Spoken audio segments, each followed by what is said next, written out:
أنا مش عايز معجزة، أنا بس عايز علامة، عايز أعرف إنك شايفني، إني مش لوحدي وسط كل ده. يا رب لو أنت فعلا لسه شايفني ابعتلي حاجة، كلمة، أي حاجة، لأني لو فضلت كده أنا هنهار. في لحظة في حياة كل واحد فينا، اللحظة اللي بيبقى فيها مكسور قوي، لا علشان في مشكلة معينة ولا لأنه مش بيصلي، ولكن علشان بقى مش قادر يحس إن ربنا موجود. اللحظة اللي تبص فيها للسما وتقول أنا حاسس إني لو وقعت مش هلاقي حد يشيلني، حتى أنت يا رب ساكت. كل يوم بصحى واتمنى يكون فيه فرق، واقول يمكن النهاردة ربنا يبعت لي علامة، بس اليوم بيعدي بنفس الصمت ونفس الوجع ونفس الوحدة. حتى الانجيل بفتحه ومش ببقى قادر اركز. الصلاة بكلم ربنا بس حاسس اني بكلم حيطة، والتسابيح بقيت بسمعها كالعادة ومش بعيشه. وفي يوم وانا قاعد لوحدي في الأوضة ضلمة وماسك الموبايل وقلبي تقيل، ودخلت على الفيسبوك بدون هدف وبقلب ووشي ناشف ومش مستني حاجة من الدنيا ولا حتى من ربنا. وفجأة ظهر قدامي بوست كان مكتوب فيه محدش بيعدي من نار التجربة إلا وربنا شايله بإيده، حتى لو انت مش شايفه هو شايفك ولسه ماسك فيك. مش عارفة ليه الكلمة دي دخلت قلبي، وحسيت ان ربنا بيقول لي انا سامعك ومش سايبك. وساعتها بكيت، بس المرة دي ما كانش بكى ضعف، دي كانت دموع ان قلبي اخيرا حس ان في حد فوق شايفني ومهتم بيا. وبعدها بكم يوم وانا في القداس قريت الآية دي: أحب الرب لأنه سمع صوتي، أحب الرب لأنه سمع صوتي وتضرعاتي، لأنه أمال أذنه إلي فأدعوه مدى حياتي. الآية دي كانت بالنسبة لي مش مجرد كلام، دي كانت جواب واضح وصريح من السماء. لو انت حاسس انك بقالك كتير بتكلم ربنا ومفيش رد، لو قلبك موجوع ومفيش كلمة بتريحك، انا حاسس بيك لاني انا كنت مكانك. بس صدقني ربنا مش ناسيك ولا سايبك ولا غضبان عليك، هو بس بيحضرك لحاجة أكبر منك وأكبر من اللي انت تتخيله. لو حسيت في يوم انك كنت بتنهار وربنا بعتلك علامة في اخر لحظة، احكيلي في الكومنتات او حتى اكتب انا شفت العلامة. لو لسه مستني اكتب لي يا رب كل امل فيك. وخلي الفيديو ده يوصل لحد ممكن يكون بيصرخ في صمت ومستني كلمة تعزية.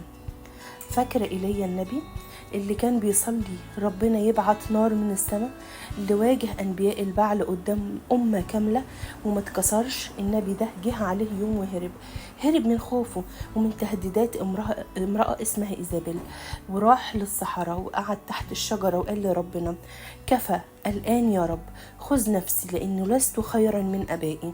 نفس إحساسنا النهاردة، هو ده نفس اللي احنا بنقوله، كفاية يا رب، مش قادر أكمل، مش حاسس إن فيه لزوم مني أصلا، كل حاجة بقت ضدي، حتى أنت سايبني. بس بشوف رد ربنا، لا عاتب إليا ولا سابه في وجعه، بعت له ملاك وقال له قم وكل لأن الطريق بعيد.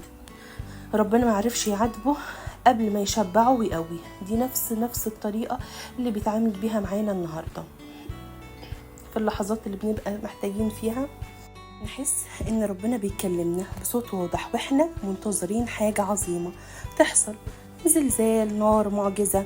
لكن زي ما حصل مع إيليا، ربنا ما ظهرش في الزلزال ولا في النار، ربنا ظهر في صوت منخفض خفيف. والنهاردة ممكن تكون دي الرسالة اللي بتدور عليها، هي الصوت الهادي ده اللي بيكلمك دلوقتي من خلال الفيديو. ما تستناش المعجزة الكبيرة، ربنا أحيانا بيظهر في الكلمة الصغيرة، في لحظة صدق بينك وبينه، في دمعة بتنزل أو في هدوء غريب بين العاصفة. اسأل نفسك، هو فعلا ربنا ساكت ولا أنا اللي صوتي عالي ومش قادر أسمعه؟ وصلي له وقول له يا رب علمني أسمعك لما أكون تايه، وفكرني إنك مش سايبني حتى وأنا مش حاسس بيك. اديني قلب يسمع ونفس تستنى، وأفتح عيني وأشوف العلامة حتى ولو بسيطة. ولو نسيتك وما استنيتش زي ما انت دايما وعدتني. لو وصلت معايا لحد هنا يبقى اكيد قلبك محتاج يسمع من ربنا. وما تخافش، انت مش لوحدك، فيه ناس كتير زيك وانا منهم، محتاجين الكلمة ومحتاجين التعزية. علشان كده شارك الفيديو ده مع حد بتحبه، يمكن تكون دي علامة من ربنا عايز يبعتها له.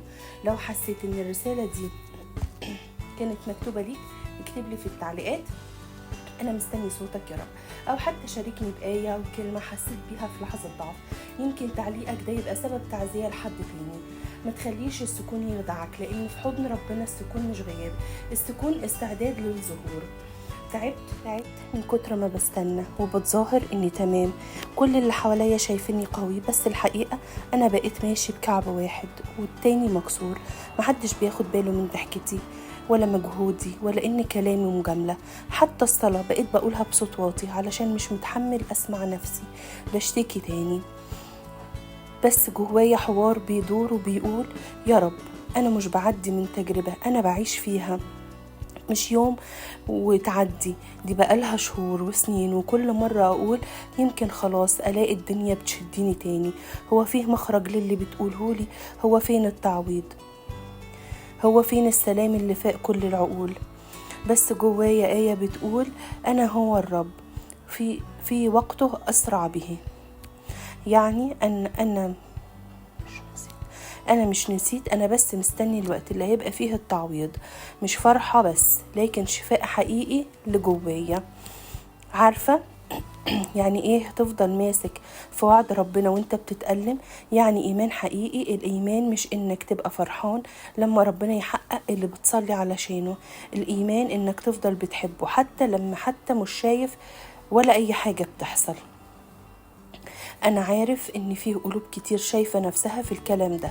لو أنت واحد منهم اكتب لي أنا لسه مستنيك يا رب، بس قلبي تعب، أو ابعت الفيديو لحد تعرف إنه موجوع، يمكن نبقى إحنا سبب للعلامة اللي هو مستنيها. عارفة ربنا لما بتدعي له بحاجة وما تحصلش وتحس انك بقيتي بتصلي نفس الصلاة بقالك شهور وسنين، وتيجي لحظة وتقولي لنفسك يمكن ده مش نصيبي، يمكن ربنا مش عايزني افرح، ولكن الحقيقة ربنا مش بيتأخر، بيجهز قلبك وعقلك وظروفك وحتى توقيتك. في مرة طفل صغير راح لأبوه وهو ماسك زرعة صغيرة وقال له بابا هي ليه مش بتكبر؟ أنا كل يوم بسقيها. الأب ابتسم وقال له هي بتكبر يا حبيبي بس تحت التربة، الجذور بتقوى علشان لما تطلع ما تقعش من أول نسمة هوا، وانت كمان ربنا بيشتغل على جذورك علشان لما يبعتلك البركة تبقى جاهز تشيلها وما تكسرهاش. انتظر الرب ولا يتشدد ولا يتشجع قلبك، وانتظر الرب. لو وصلت معايا للنهاية اعرف ان دي مش صدفة، حتى توقيت ربنا بعتلك الفيديو ده علشان يفكرك انه شايفك وسمعك وعارف قلبك، وما بقاش ان قلبك ما بقاش قادر. اعمل لايك وشير الفيديو مش علشاني ولكن علشان في حد في اللحظة دي قاعد بيعيط لوحده ومستني الكلمة اللي ممكن توصله من خلالك. واكتب لي في الكومنت أنا مستني ومصدق يا رب حتى ولو تعبت. ما تنساش ربنا ما بيتأخرش، ربنا بيحضر حاجة على قده وانت غالي عليه أكتر من ما انت تتخيل. ربنا معايا ومعاك ويدينا سندة في وسط الضغوط. أمين.